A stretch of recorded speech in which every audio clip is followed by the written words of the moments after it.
Pregunta de interpretación teológica. Doctrina 2. Bienvenidos a la explicación de la pregunta de interpretación teológica para el examen del curso Doctrina 2. En este video vamos a ver cómo dos estudiantes desarrollan sus respuestas, uno con una respuesta fuerte, otro con una respuesta débil. Recomendamos que vea la explicación general sobre estas preguntas antes de ver este video. Hay un link en la pantalla y en la descripción del video. Porque la pregunta de interpretación teológica es un desarrollo de una pregunta de exégesis, es importante que comencemos con esto. De los 4 pasajes, para su pregunta de exégesis, este estudiante eligió Isaías 26:19. Primero lo leemos. Tus muertos vivirán, sus cadáveres resucitarán. Despierta y cantad, moradores del polvo, porque tu rocío es cual rocío de hortalizas, y la tierra dará sus muertos. Luego, veamos la pregunta de exégesis. Primero, ubique el versículo entre los temas estudiados en esta asignatura. Se encuentra este versículo en el tema del Cristo exaltado, unidad 5. En la sección que habla de las partes del Antiguo Testamento que son la base para la resurrección corporal de Jesús. Segundo, resume el versículo con referencia a su contexto bíblico inmediato.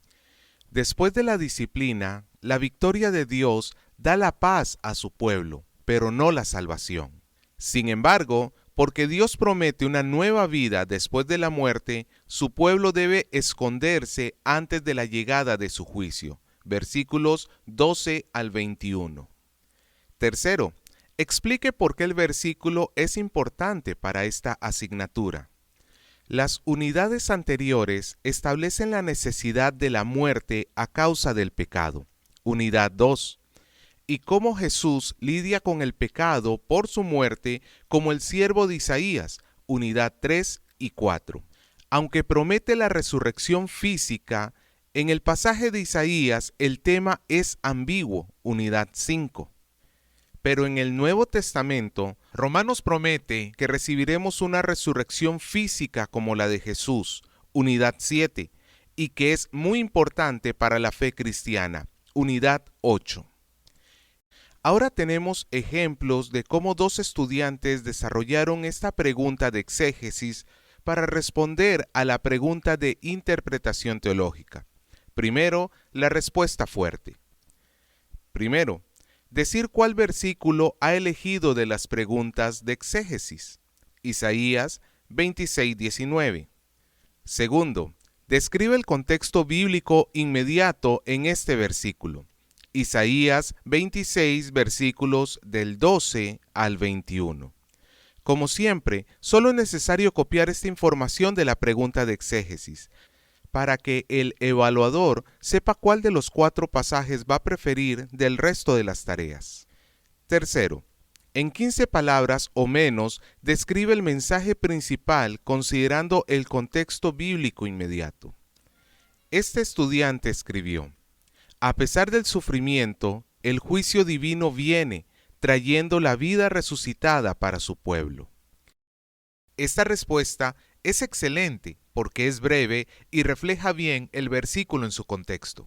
Es importante no solo resumir la respuesta a la segunda tarea de la pregunta de exégesis, sino averiguar la precisión con el texto bíblico también. Cuarto, ¿qué enseña este pasaje acerca de Dios?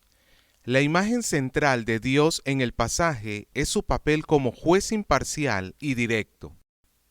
Como juez, Dios es justo, versículo 14. El versículo 16 enfatiza esta imparcialidad por la descripción de Dios como juez que está del lado de su pueblo, pero que también juzga a su pueblo. También vemos que Dios es fiel a sus promesas, versículos 12 y 15. Isaías se refiere a las acciones de Dios con referencia al contenido de las promesas a Abraham de nación y tierra. Versículo 15. Además, el profeta describe a Dios como el que da vida, repitiéndolo 3 veces en el versículo 19. Esta resurrección es parte del papel de Dios como juez, como un acto de vindicación para su pueblo. versículo 18. Finalmente, Isaías presenta a Dios como el que castiga y destruye, versículos 14 y 21. Esta imagen es muy fuerte porque es un acto directo de Dios, no es distante, no hay agentes. La organización de esta respuesta ayuda a que el evaluador comprenda claramente lo que quiere decir el estudiante. Y las referencias bíblicas ayudan a que el evaluador confirme que las ideas vienen del pasaje. Es bueno que el estudiante haya mostrado parte de su técnica de interpretación con sus referencias a la repetición en el pasaje. Quinto, ¿qué enseña acerca de los seres humanos? En este pasaje, Isaías define a los humanos en contraste con el enorme Dios. Varias veces en este pasaje enfatiza que los humanos están en un orden de magnitud más pequeño que Dios. Hace referencia a la habilidad de destruir a la gente poderosa, versículo 14, y a la población del mundo, versículo 21. Esto resalta la debilidad y fragilidad física humana. Los humanos no impactan en nada a Dios a causa de su grandeza global. El pasaje subraya esto también, con su repetición del recordatorio que los humanos se mueren a manos de Dios. Las descripciones de los versículos 14 y 19 notan la finalidad de esta muerte, dando la impresión de que somos igualmente permanentes que las moscas. Tercero, el pasaje nos describe como bajo el juicio de Dios, versículo 21.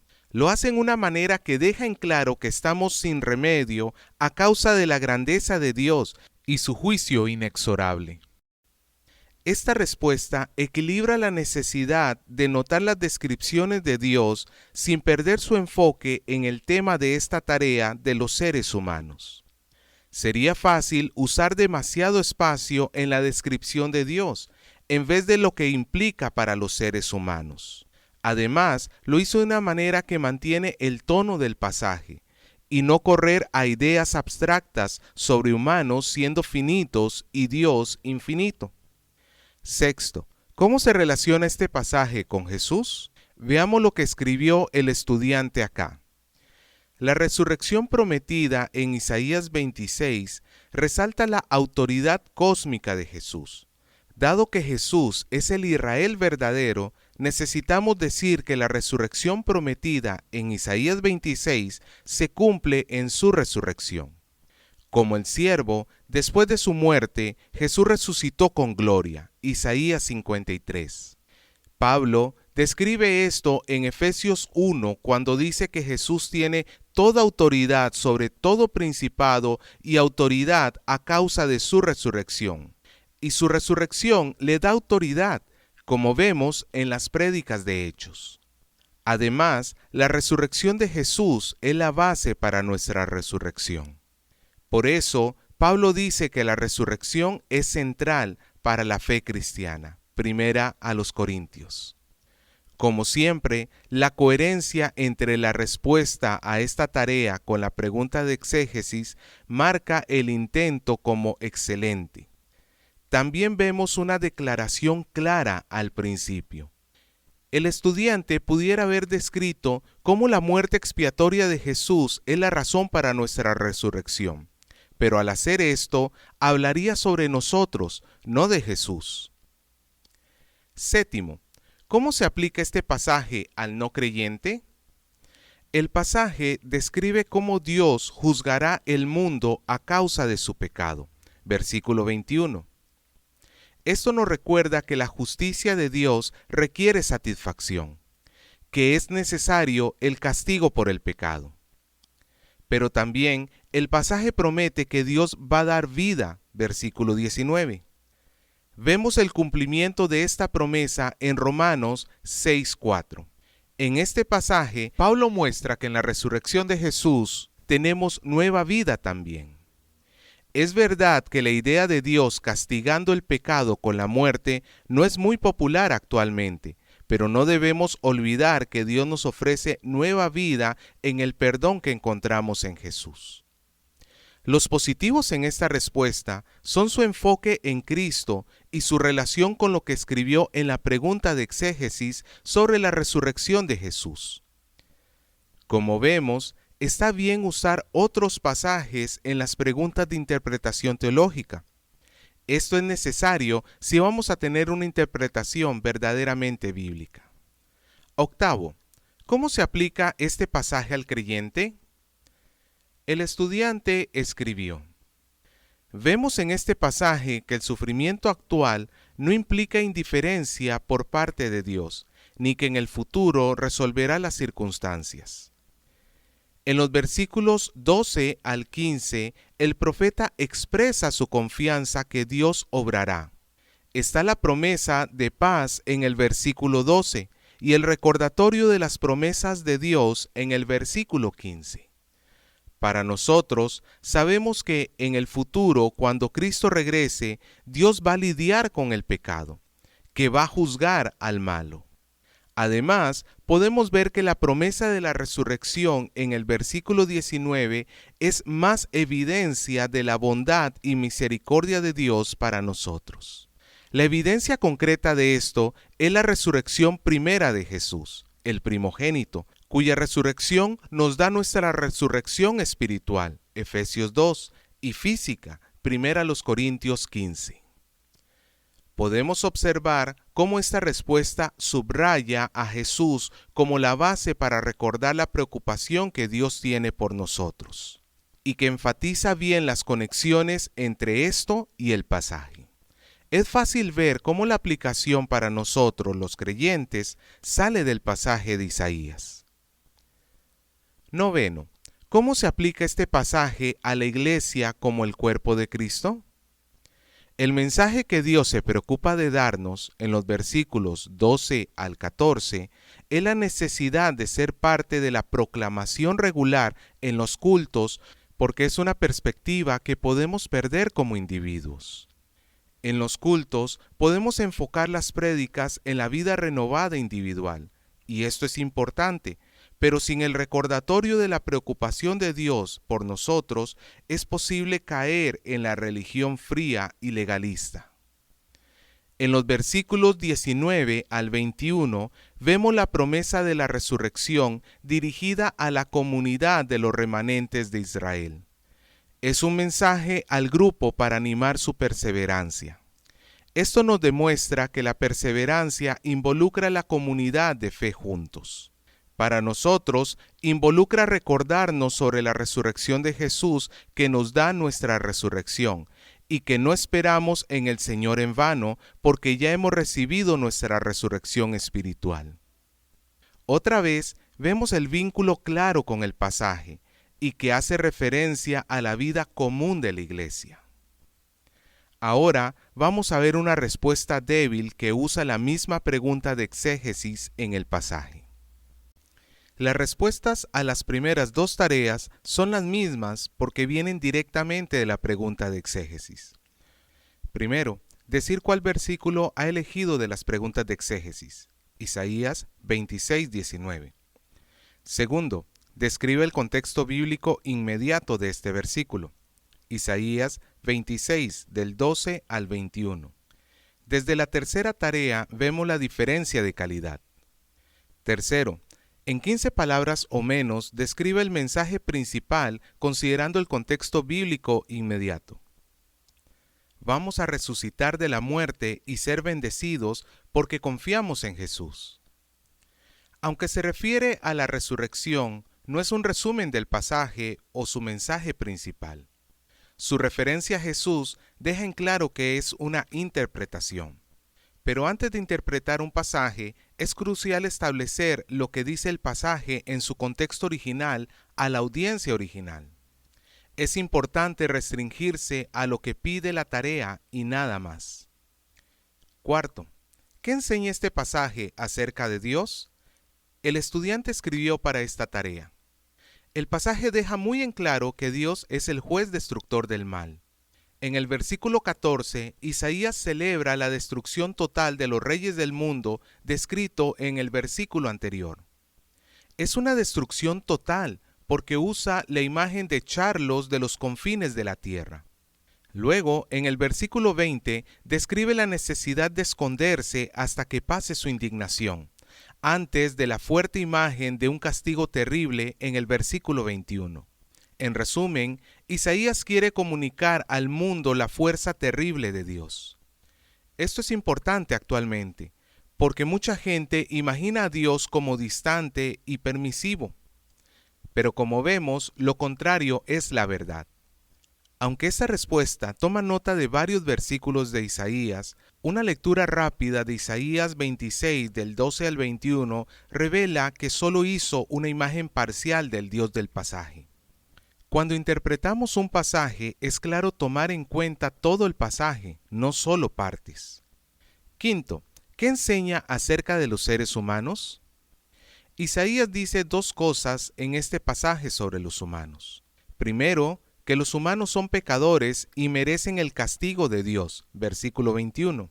El pasaje dice que Jehová sale de su lugar para castigar al morador de la tierra por su maldad contra él. Mucha gente tiene una opinión alta sobre sí mismos, pensando que no hay nada malo y por eso no necesitan a Dios. Pero acá Dios revela lo contrario. La segunda cosa es que Dios disciplina a toda la gente, versículo 16.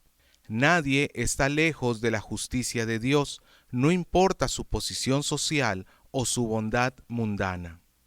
Dios es el Señor de todos, entonces tiene el derecho de disciplinarlos. Hay muchas verdades en esta respuesta, pero lo que describe es general. Es decir, que los humanos son pecadores y están bajo la disciplina de Dios es el mensaje de muchos pasajes. Que se refiere a solo 2 versículos y que están en orden inverso puede señalar que el estudiante no está prestando bastante atención al contexto. Sexto, ¿cómo se relaciona este pasaje con Jesús? Examinemos la próxima respuesta de este estudiante. El mensaje glorioso de este pasaje es que Jesús resucitará de la muerte y nosotros también. Podemos glorificar a Dios por esta profecía que dijo más de 500 años atrás, que Jesús no se quedará muerto. Esta respuesta es triunfal, pero exagera lo que dice Isaías y por eso es débil. El versículo 19, que tiene la imagen de la resurrección, no habla de Jesús. Isaías describe el plural muertos sin nombre. Aunque es verdad que el cumplimiento de este versículo es Jesús, no es válido correr desde el versículo 19 directamente a él y a nosotros, porque el tema tiene que desarrollarse más en Isaías y el resto del Antiguo Testamento. Séptimo, ¿cómo se aplica este pasaje al no creyente? El pasaje describe que la respuesta al juicio de Dios en el versículo 21 es esconderse, como dice el versículo anterior. Dice, escóndete un poquito, por un momento, en tanto que pasa la indignación. ¿Qué significa esconderse? Es una metáfora para huir de las tentaciones y del pecado del mundo, especialmente de la sociedad. Si alguien quiere evitar el juicio de Dios, es necesario separarse de la influencia mala del mundo y buscar la pureza para agradecerle a Dios. La debilidad es que está demasiado espiritualizado. En otras palabras, toma el lenguaje e imágenes del pasaje y cambia su significado para poder aplicarlo a nosotros. En este caso, toma el mandato de Israel para esconderse durante el juicio venidero de la conquista de Babilonia y la reinterpreta como una metáfora o alegoría.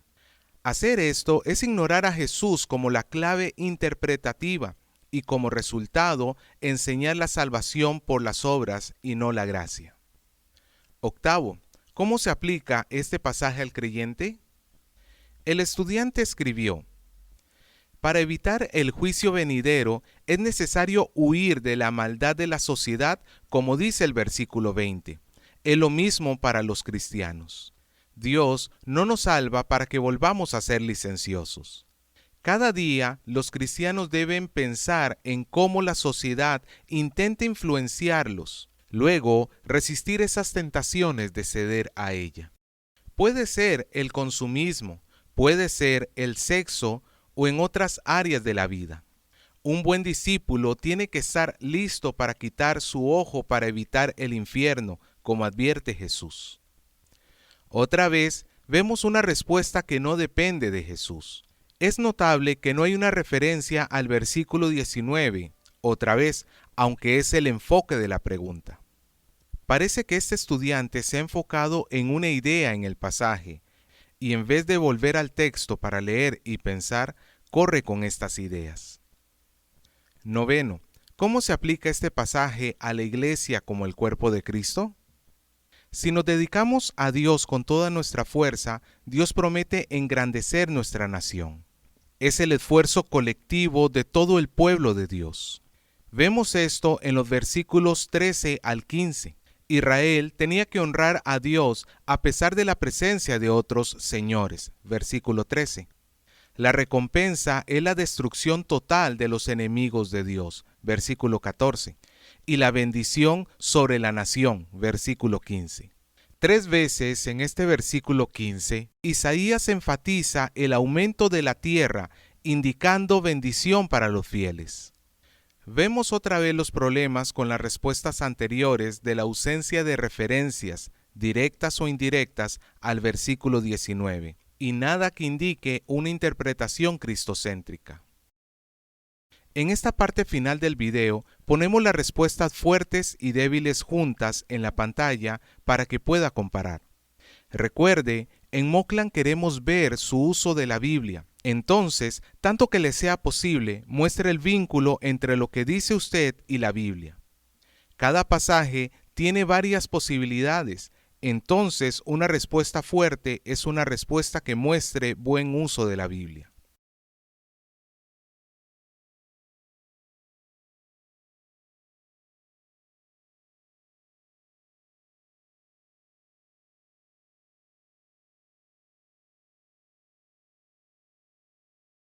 Para practicar, puede usar las referencias en la pantalla. Hechos 17:25 e Isaías 41:1.